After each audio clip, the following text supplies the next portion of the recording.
dengan logika mereka yang sama, mereka mengatakan bahwa karena Ganjar tidak ada di iklannya partai, bilang, oh PDI Perjuangan tidak nyaman dengan Ganjar. Loh, Pak Ganjar, Pak Mahfud selalu ngingetin kami, jangan yang aneh-aneh. Kalau mendukung Ganjar Mahfud, kita nggak main politik uang. Feeling saya ada usaha untuk memecah atau menggoyang partai-partai pengusung ini karena ada yang takut nggak bisa satu putaran. Kalau kalian ingin membela calon kalian, paslon kalian, silakan. Nggak usah memunculkan dongeng soal PDI Perjuangan dengan Ganjar.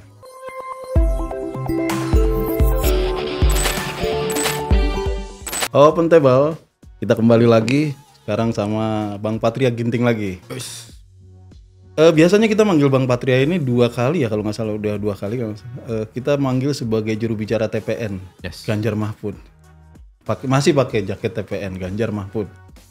Nomor 3, Satset. Nah, tapi kali ini Satset Tastes. Nah, 3. Tapi kali ini kita manggil dia sebagai kader partai. Oh iya. Oke, karena gitu ya. Topiknya ya.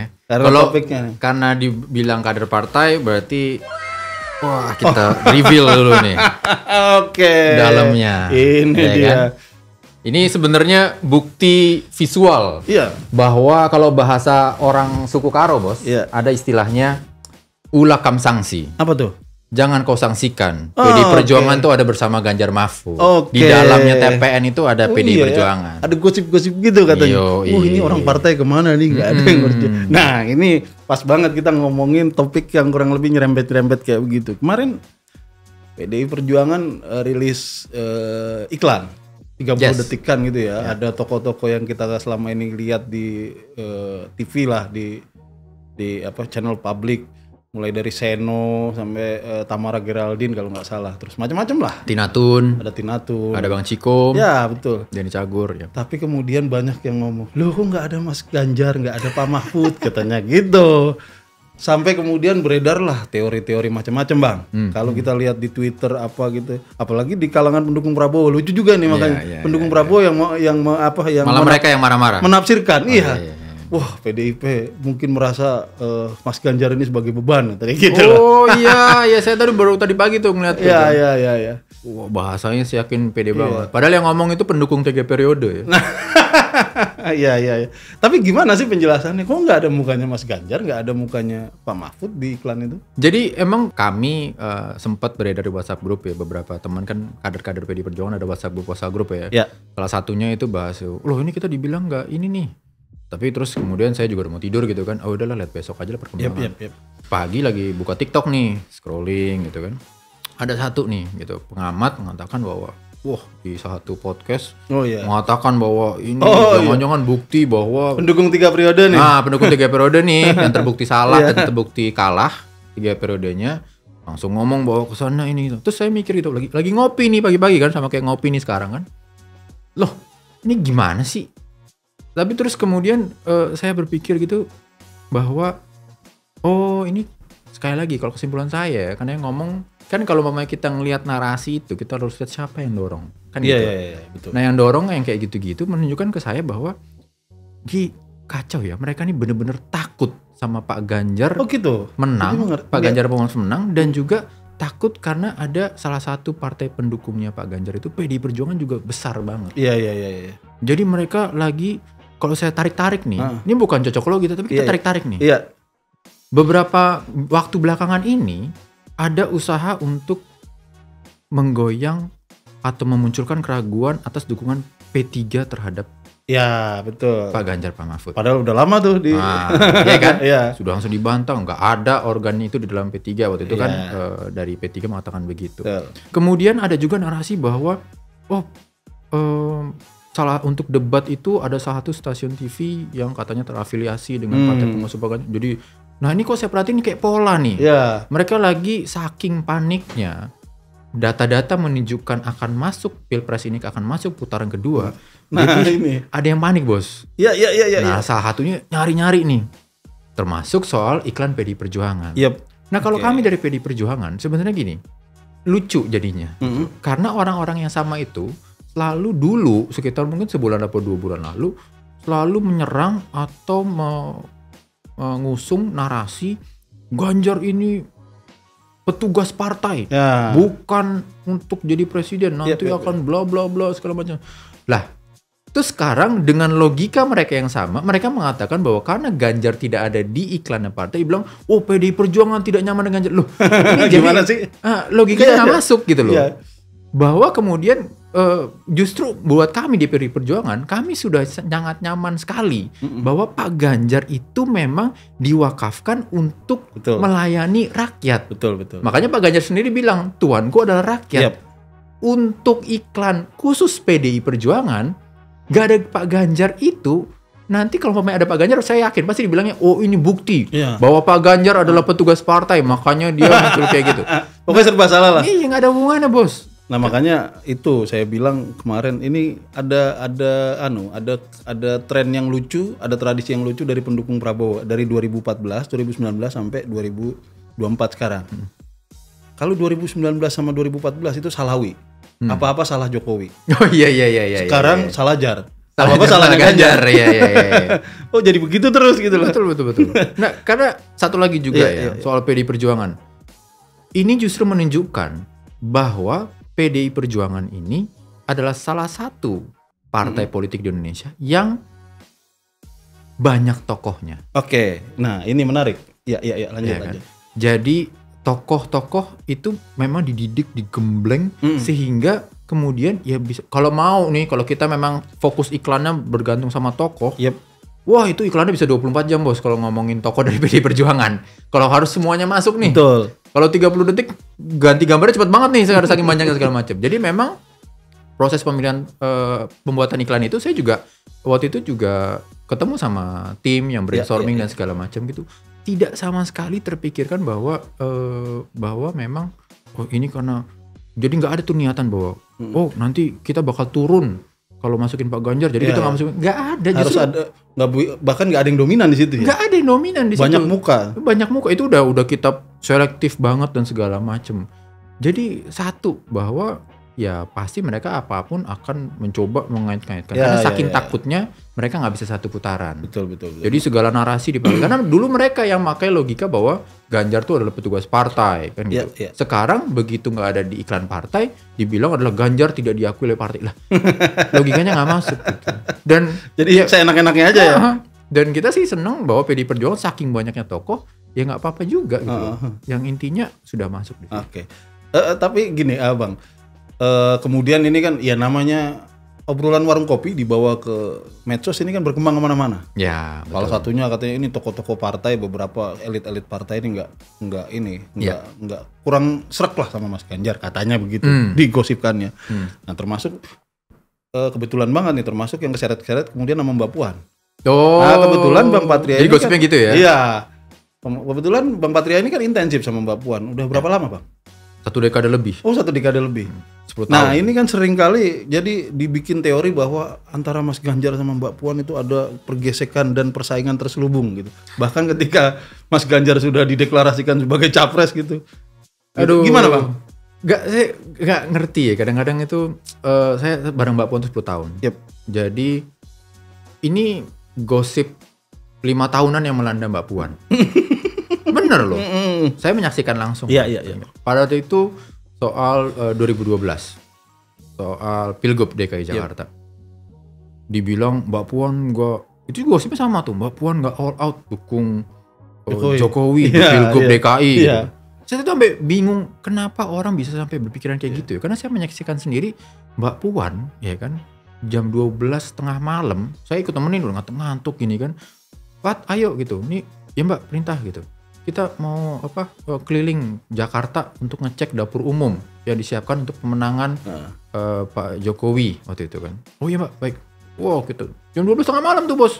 Keliling segala macam. Sampai bahkan karena kalau diingat waktu itu 2012 cukup tegang ya. Oh iya. Persaingannya cukup ketat ya. Ketat. Ada loh momen-momen waktu itu ada orang-orang yang menolak.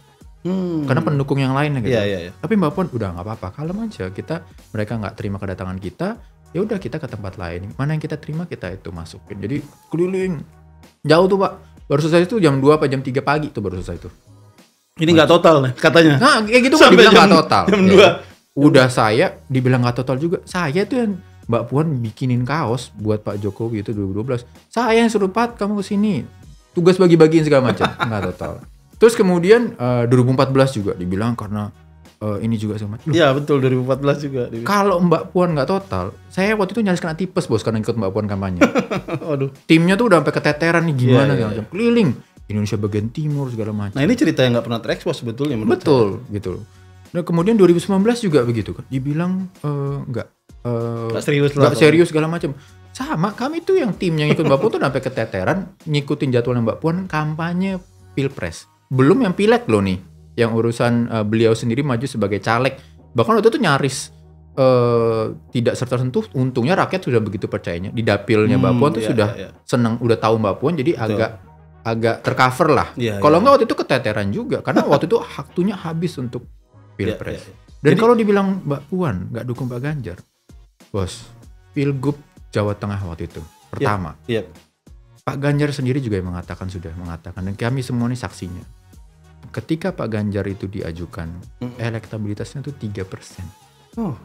Tapi Mbak Puan sebagai tokoh di PD Perjuangan, dia bilang ke Ketua Umum PD Perjuangan. Nah ini istimewanya nih, Mbak Puan sama Ibu nih kalau urusan partai, bilangnya Mbak Puan tuh saya ngomong sama Ketua Umum. Ini penjenjang organisasi dihormati. Dia nggak bilang saya ngomong sama Mama, enggak. Saya ngomong sama Ibu Ketua Umum. Bahwa Jawa Tengah Pilgub pada saat Pak Ganjar, walaupun 3%, dia yang ngejamin menang. Dia yang turun tangan langsung. Nah ini cerita-cerita yang... Jadi kalau sekarang terus dibilang, Mbak Puan nggak dukung Ganjar gimana? Dari dulu udah. Nah sekarang aja saya salah satu orang yang selalu dekat dengan Mbak Puan juga ditugasin untuk bantuin Pak Ganjar Pak Mahfud. Kalau nggak tidur aja saya selama ini ngapain? Iya ya. Kayak gitu. Jadi ternyata saya juga salah baca nih. Tadinya saya kira cuma ada 2, Salawi sama Salajar. Salah Jokowi sama salah Ganjar. Sekarang ternyata ada 3. Iya. Salapu. Apa-apa salah Mbak Puan. Jadi enggak, tapi kemudian kalau PDIP sendiri memetakan iklan ini seharusnya buat pesan apa sih? Maksudnya tentu saja ada risiko ketika iklan ini keluar di mana-mana orang lagi sibuk Anies apa Prabowo atau Ganjar. Ini malah bikin iklan yang nggak ada Ganjarnya. Sebetulnya dipetakan oleh oleh PDIP ini apa? Iklan apa? Apakah ini iklan misalnya buat pileg atau memang iklan ini menggambarkan keseluruhan pemilu atau apa sebetulnya pesannya?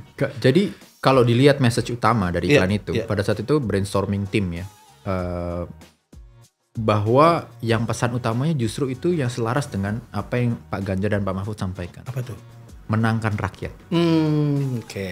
Jadi bedanya satu iklannya begini, satu iklannya begini, kan gitu aja. Tapi intinya tetap menangkan rakyat.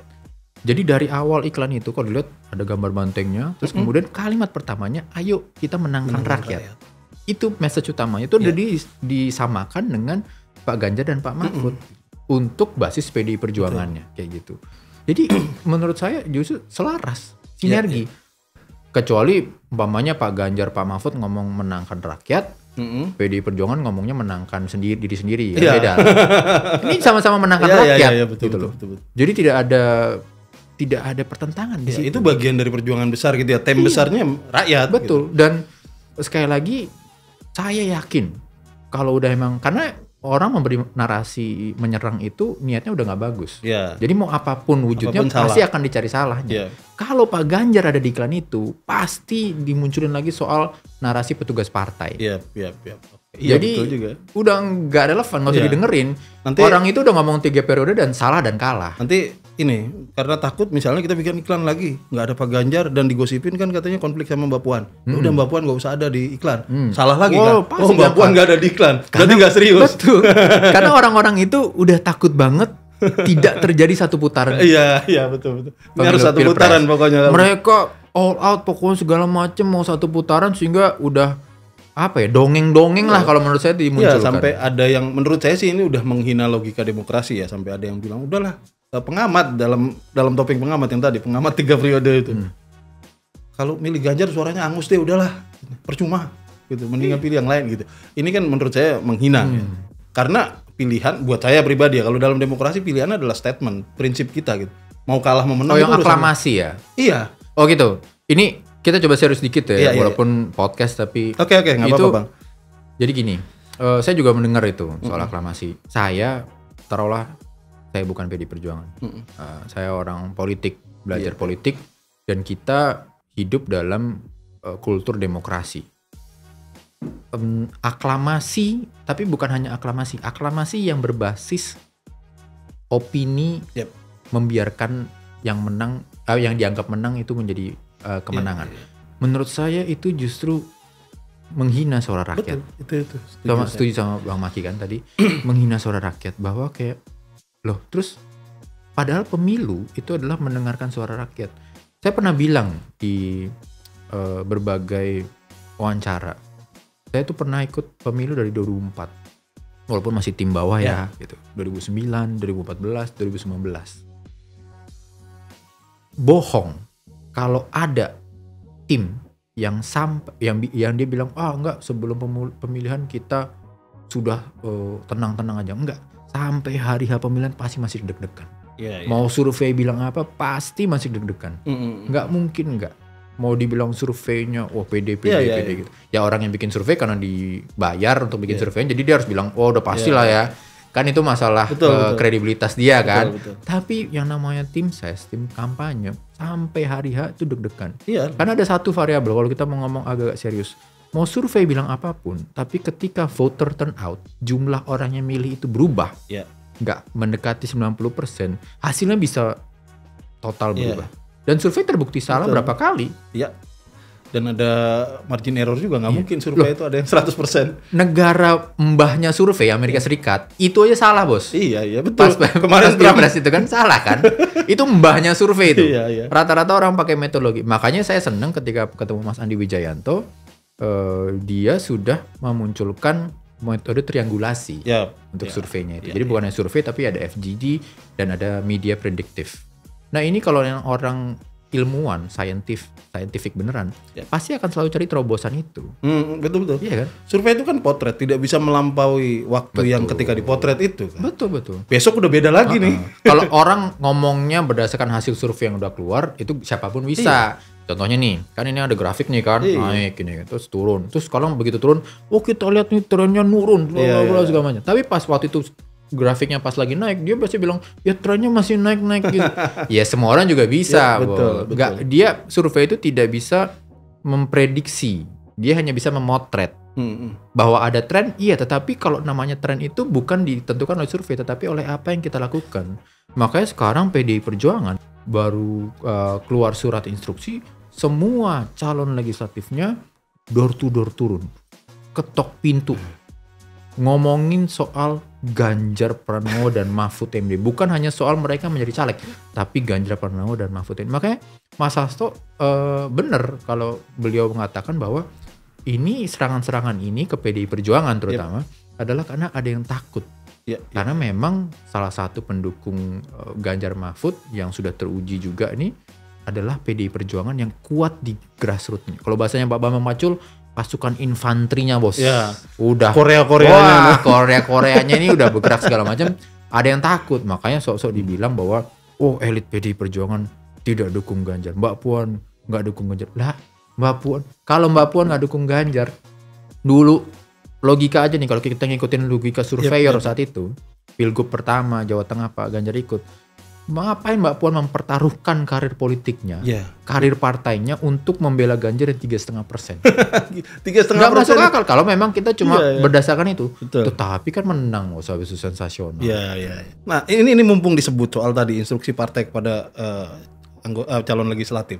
Kemarin ini juga jadi gosipan nih, jadi teori konspirasi juga.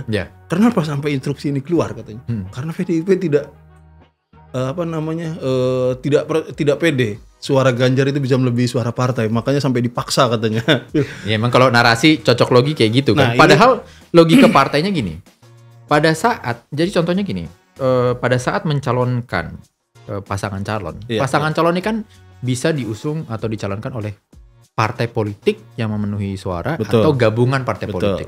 Nah, logika aja sebenarnya, jangan dibalik-balik nih. Logikanya justru adalah kalau ada partai politik yang mendukung pasangan calon, justru kita berharap bahwa partai politik itu full dong dukung pasangan calon. Betul. Gitu dong. Nah, tinggal kita ingat bahwa ini kita gerak bareng-bareng, jangan gerak sendiri-sendiri. Apalagi dengan sistem pemilu yang suara terbanyak seperti ini. Ya cuma diingetin aja, ini kita bareng-bareng loh. Nah ada yang, sekali lagi, ada yang takut dengan kesulitan PDI Perjuangan beserta partai pengusung lainnya yaitu P3, Hanura dan Perindo mengusung Pak Ganjar dan Pak Mahfud, kayak kelihatan banget nih ada sistematis yang segala macam coba digoyang-goyang. Ya, ini dipecah, ini betul. Sekali lagi, kenapa? Feeling saya ya, supaya nggak dibilang hoax nih, feeling saya ada usaha untuk memecah atau menggoyang partai-partai pengusung ini karena ada yang takut nggak bisa satu putaran. Oke. Lagi pula ini Bang, yang saya ini kalau tadi agak serius dikit. Ini yang menurut saya agak concern saya dalam pemilu ini, banyak kemudian spin narasi yang malah terkesan membodohi atau melawan logika demokrasi gitu. Maksudnya misalnya begini ya, kayak tadi lah bahwa ada instruksi partai dari PDI Perjuangan agar calegnya itu total bantu Ganjar Mahfud. Lah ini bener dong. Lah emang kerja politik kayak begini dong, door to door. Ini kok malah dihina gitu. Makanya itu yang saya bingung. Kadang-kadang kami, tapi kan ini kita coba introspeksi juga ya. Kalau di internal itu udah ya sesuatu yang biasa, normal aja. Kayak gini loh, itu. Umpamanya kita nih masih muda gitu kan, baru bisa bawa mobil, ya kan, mau pergi keluar dong, ya baru punya SIM, malam minggu mau pergi keluar, rapi segala macam, nyalain mobil tuh. Terus tiba-tiba orang tua kita atau motor gitu kan, orang tua kita kan masih tinggal sama orang tua kan nih, ibu kita keluar dari pintu depan, dek gitu, nak gitu kan, hati-hati ya nyetirnya, hati-hati ya bawa motornya, ya itu kan wajar kan, betul. Kita yang bawa motor atau bawa mobil, ya iya dong pasti hati-hati dong, masa nggak hati-hati, pasti hati-hati dong, siapa yang mau kecelakaan, itu kan nggak ada yang mau. Betul. Tapi kan yang namanya orang tua cuma ngingetin kan bahwa hati-hati ya, karena di situ ada doa juga kan. Nah itu sama aja dong. Kemudian tiba-tiba ada tetangga yang bisik-bisik, wah ibunya nggak percaya, iya, ibunya nggak percaya anaknya gitu. Lo kan aneh banget ya kan. Bener, ada tetangga yang kayaknya lagi di rumah tangga itu lagi berantem tuh ibu sama anak tuh, sampai begitu. Loh, namanya ibu ngingetin anaknya hati-hati bawa kendaraan di jalan yang baik-baik, yang selamat. Ini sama. Partai PDI Perjuangan mengingatkan caleg-calegnya harus bergeraknya seiring. Jadi di situ rakyat bisa melihat bahwa Ganjar Mahfud didukung full oleh PDI Perjuangan. Maka tadi saya bilang di awal, bahasa karonya, suku karonya, ulakam sanksi. Jangan kau sanksikan. PDI Perjuangan nih di dalamnya TPN Ganjar Mahfud. Kalau kita ngomong ngelihat dari wacana demokrasi gitu, bahwa tadi kan diomongin bahwa sampai Bang Patria bilang ini banyak banget mukanya PDI Perjuangan yang bisa dimunculkan dalam iklan 30 menit itu. 30 detik. 30 detik, sorry. Sampai kita juga kerepotan sortirnya gitu karena banyak sekali muka. Nah, ini menurut saya menunjukkan justru normalnya demokrasi ini begini. Artinya orang sering bilang partai misalnya PDI sering dituduh sebagai terlalu sentralistik dan lain sebagainya, tapi fakta menurut saya ngelihatnya begini ya. Suka atau tidak suka, tapi ini fakta. PDI punya presiden sekarang, Jokowi. PDI punya ketua umum, Bu Mega. PDI punya capres namanya Ganjar. Tiga-tiganya orang yang berbeda nih. Masing-masing punya power dan saling bisa saling balancing gitu. Kalau yang satu kekuatannya terlalu besar bisa dikoreksi oleh ketua umum. Kalau ketua umum kekuatannya terlalu besar bisa dikoreksi oleh presiden. Ini kan demokrasi yang baik. Tapi kalau misalnya orang ketua umumnya dia juga, capresnya dia juga, tokohnya dia juga, ya apa kata dia aja udah gitu. Nggak tahu kapan rapatnya. Nah itu, nggak tahu kapan rapatnya, tiba-tiba ada keputusan gitu. Ini kan bukan demokrasi yang baik namanya. Makanya saya bingung karena kalau belajar demokrasi, ada saya banget nih buku pengantar ilmu politik. Warna biru tuh. Buat yang sempat belajar itulah ya. Apa Miriam Budiarjo? Ya, Miriam Budiarjo. Itu buku tipis tapi buku babon lah. Klasik itu. Buku klasiknya kan. Salah satunya itu juga kita belajar dari situ adalah Trias Politika. Tapi Trias Politika ini esensinya itu adalah check and balance. Nah, ini penting. Ya kan? Jadi kita nggak jadi seperti kerajaan. Nggak seperti monarki. Jadi yang diwariskan tuh masa depan, bukan diwariskan jabatan, kan gitu. Nah, check and balance itu makanya selalu bingung kalau pemain lihat bahwa di PDI Perjuangan tuh check and balance-nya jalan. Benar. Ada yang sistem kepartainya, betul, strukturnya, kemudian ada yang ditugaskan di legislatifnya, ada yang bertugas di eksekutifnya. Nah itu sebenarnya dalam 3 pilar kalau bahasanya kami PDI Perjuangan, 3 pilar partai. Jadi ada di partai, ada di eksekutif, ada di legislatif. Nah, ini jalan nih, 3-tiganya nih, check and balance-nya. Nah, makanya saya suka bingung sama tokoh-tokoh dari partai lain yang mungkin lagi dukung paslon lain juga, saya tahu sebenarnya tokoh itu sangat ngerti namanya tres politika. Dia adalah aktivis 98 segala macam. Tapi kok bisa ngomong soal udahlah kita aklamasi aja. Atau iya. Aklamasi. Atau dia bisa bicara seakan-akan, loh Bang, ini demokrasi yang dulu Abang katanya perjuangkan loh di jalan 98 Iya, itu. betul. Ini yang miris kita. Sekarang Abang malah jujur kita balik ke kerajaan dengan argumen dan bahasa. Itu kaget. Saya jujurnya kaget karena kami di PD Perjuangan diajarin bahwa kita bisa berbeda pilihan politik tetapi kita saling menghormati. Lalu saya bingung, bagaimana kita harus menghormati orang yang kemudian meniadakan suara rakyat hanya karena berdasarkan opini-opini saja. Iya. Aklamasi gitu. Iya. Dibilang suara orang hangus. Iya. Kok bisa? Dibilang orang suara hangus ya gitu. Itu dari mana prinsip? Kan ada orang bilang aklamasi, ada terus kemudian ada bilang suara hangus. Loh, ini kamu nganggep rakyat ini nggak ada gunanya. Kamu nganggap rakyat ini komoditas atau rakyat? Iya. Kalau Pak Ganjar, Pak Mahfud, PDI Perjuangan nganggap rakyat ini adalah orang-orang yang harus dimerdekakan, dibebaskan dari kemiskinan. Makanya programnya Pak Ganjar, Pak Mahfud langsung clear dari awal.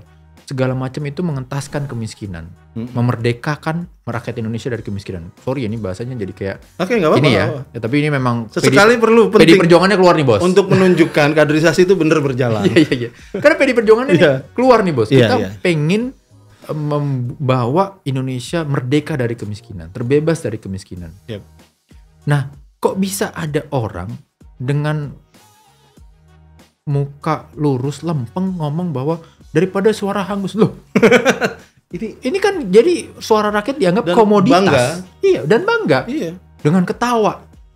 Dulu sebelum itu dia ngomong menyalahi konstitusi, mendukung 3 periode. Iya. Nah, kemarin dia bilang alasannya gini lah. Ini kan menghemat anggaran sekian triliun. Kalau gitu, kalau prinsipnya menghemat anggaran sekalian aja nggak usah ada pemilu kan. Iya. Kalau waktu itu pola pikirnya menghemat anggaran, ya Orba nggak akan kegantikan. Iya itu. Udah bener, menghemat tuh. Iya, menghemat tuh. Pemilu udah ketahuan pemenangnya siapa. Betul, tapi kan itu kan kayak kita nggak menghargai itu perjuangan. Atau gini, kita tarik bener deh. Kalau kita mikirnya itu adalah soal materi, anggaran. Seperti kata Bung Karno pada saat 1 Juni 1945. Kalau nungguin rakyat Indonesia siap secara materi, baru kita mau merdeka, nggak akan pernah merdeka kita. Ya. Ini kan salah satu pidatonya kan kayak gitu. Nah, jadi kenapa kemudian saat ini ada kelompok-kelompok yang sebenarnya karena, kalau menurut saya karena takut kalau lolos putaran kedua nih, sampai putaran 2 mereka bisa kalah, sehingga kemudian rakyat yang harusnya kita merdekakan malah dianggap sebagai komoditas. Transaksi jual beli. Nah itu yang saya, malah apalagi orang itu nggak pernah berpartai lagi kan. Saya ya yang ngomong soal suara hangus tuh nggak pernah berpartai. Betul. Sumber pemasukannya mungkin dari survei itu. Nah berarti apa? Orang itu nganggap rakyat itu apa? Komoditas kan? Cuma angka aja, statistik. Angka yang dibeli kalau kita masuk supermarket. Ada suara rakyat, kita beli deh. Kan nggak bisa kayak gitu. Ini saya diingatkan lagi Bang, pemilu terakhir. Ini jujur saya ingat lagi, pemilu terakhir Orde Baru itu 96 kalau nggak salah ya. 97. Sorry. 97, pemilu 97. Pada saat itu saya ingat ada istilahnya gitu, sisa suara lah ketika pemilu legislatif. Kemudian dibagi dengan jumlah kursi, ada sisanya nih suara. Nah, kemudian ada kebijakan partai-partai waktu itu cuma 3 kan.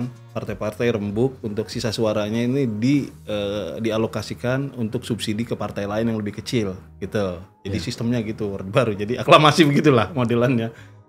Saya ingat waktu itu cuma PDI yang menolak. Belum ada PDI Perjuangan pada saat itu. PDI, alasannya persis sama yang saya dengar hari ini bahwa itu nggak bisa kita ngitung. Oh, 1 suara bisa digeser. Nggak bisa, itu orang. Gitu. Itu manusia beneran gitu. Betul. Jadi itu prinsip orang. Nggak bisa main geser-geser begitu. Orang mau nggak suara digeser? Nggak bisa. Walaupun ternyata tidak menang, nggak apa-apa. Gitu. Karena itu pernyataan orang. Nah, hari ini saya ingat karena disebut lagi oleh Bang Patria. Jadi ini konsisten lah menurut saya. Konsisten. Karena memang akarnya ideologi gitu. Betul. Bagaimana kita mendirikan pemerintahan yang demokrasi, republik, dan kita ada pemilu. Dan itu adalah suara rakyat. Jadi kalau umpamanya ada dari PDI Perjuangan ngomong Vox Populi, Vox Dei, ya itu nggak macem-macem. Beneran. Bukan keren-kerenan, bukan cuma tulisan di kaos, bukan juga jadi komoditas. Nggak nyari sumber penghasilan bos di situ bos. Nggak dari Vox Populi, Vox Dei itu dijadiin sumber penghasilan, enggak. Cuma makanya saya kesian aja bahwa malah harapan saya paslon yang dia dukung itu menegur dia. Karena kalau umpamanya paslon itu harusnya menegur anak buahnya. Sama seperti Pak Ganjar dan Pak Mahfud selalu ngingetin kami, jangan yang aneh-aneh. Kalau mendukung Ganjar Mahfud, kita nggak main politik uang. Kalau dukung Ganjar Mahfud, kita selalu sopan dengan yang lainnya. Kayak gitu kan. Nah saya ngarepin paslonnya itu negur orang ini, karena mendukung. Kalau diakuin. Kalau umpamanya nggak diakuin, ya nggak ngerti ya taktiknya, strateginya ya. Tapi intinya adalah, kalau namanya Pak Ganjar dan Pak Mahfud, memang adalah fokusnya itu rakyat. Makanya iklan PDI Perjuangan Menangkan Rakyat itu sama suaranya dengan Pak Ganjar dan Pak Mahfud. Kita waktu itu justru kita juga semangat satu putaran. Tetapi ketika data menunjukkan bahwa akan masuk putaran kedua, nggak apa-apa, kita terima. Saya bingung kenapa ada paslon yang di segala macam konon kabarnya mereka yang unggul, tapi tetap marah-marah, nyerang tetap orang. marah, nyerang hanya karena katanya bisa masuk putaran kedua. Salah Jar lah, semuanya salah Ganjar, salah Pu sekarang. Semuanya salah Mbak Puan. Segala macam dicari-cari. Lama-lama podcast Open Table juga ntar disalah-salahin betul. lagi. Pernah ya? Hoax waktu itu ya. Pernah. Hoax, dibilang hoax, menyebar hoax. Yang soal apa? Pinjol. Pinjol. Segala macam disalahin. Oke Bang, kita sebagai penutup kita balik lagi soal review iklan tadi yang menimbulkan desas-desus dan soal posisi Mas Ganjar dan Mbak Puan. Minta tolong review singkatnya lah. Jadi pada intinya Bang Patria mewakili partainya nih sebagai kader partai, ngelihat iklan itu dan iklan PDI Perjuangan yang nggak ada mukanya Pak Ganjar sama Pak Mahfud, juga hubungan yang sering digosipkan antara Mbak Puan sama Mas Ganjar yang katanya kurang ada gesekan gitu. Monggo silakan di review 2-3 menit gitu, gimana? Jadi balik ya, sepertinya saya coba mungkin ngulang apa yang tadi saya sampaikan di awal. Pertama, pada saat iklan itu disusun, fokusnya kita adalah pada message, pesannya yang mau disampaikan. Dan pesannya itu clear, menangkan rakyat. Karena itu tujuan berpolitiknya PDI Perjuangan. Dan itu sama seperti yang ditunjukkan oleh Pak Ganjar dan Pak Mahfud. Kalau ngomong tokoh yang memasukkan di iklan tersebut gitu, kalau mau jujur-jujuran itu juga udah sebenarnya kami padatkan banget, udah juga milihnya udah susah banget. Tetapi tidak, pada saat penyusunan iklan itu tidak pernah kepikiran bahwa kalau gara-gara nggak ada Pak Ganjar kemudian akan ini gara-gara, jadi nggak gini. Kita nggak masukin Pak Ganjar itu bukan karena kita nanti karena kita nggak setuju Pak Ganjar, enggak gitu. Pak Ganjar itu tugasnya adalah pilpres, ya kan. Beliau sudah mengatakan tuannya dia rakyat, dan dia juga sebagai kader PDI Perjuangan dia adalah sebagai calon presiden. Jadi fokus di pilpres. Ini adalah iklan untuk pemilu legislatif, pileg. Message-nya sama. Dan kalau ada kemudian yang memunculkan dongeng-dongeng bahwa nggak akur PDI Perjuangan dengan Pak Ganjar segala macam, justru kebalikannya. Saking akurnya kami, jadi memunculkan dongeng itu karena takut. Takut bahwa karena kekompakannya PDI Perjuangan dengan Pak Ganjar, kekompakannya PDI Perjuangan bersama P3, Hanura, Perindo mendukung Pak Ganjar dan Pak Mahfud, mulai ada dimunculkan dongeng-dongeng kesana nggak solid. Padahal udah full force di pos segala macam. Tinggal kita memang harapannya tadinya full force bisa 1 putaran. Tapi datanya menunjukkan 2 putaran, nggak apa-apa, kami juga siap. Bukan hal yang pertama. Bukan hal yang pertama. PDI Perjuangan siap, semua calegnya yang nggak maju. Saya juga nggak maju caleg, tapi saya full force untuk Pak Ganjar dan Pak Mahfud. Semua kader PDI Perjuangan tuh solid. Sering nggak tidur juga Bang Patria. Sering nggak tidur. Sampai kemarin juga ya tahun baru ya udah kita di apartemen aja justru tidur gitu, istirahat segala macam kan. Jadi buat yang membuat dongengnya, ini saya ngeliat ke kamera nih, buat teman-teman yang lagi membuat dongeng bahwa PDI Perjuangan tidak solid dukung Ganjar, sudah. Kalau kalian ingin membela calon kalian, paslon kalian, silakan. Gak usah memunculkan dongeng soal PDI Perjuangan dengan Ganjar. Gak usah memunculkan dongeng-dongeng PDI Perjuangan tidak akur dengan Pak Mahfud.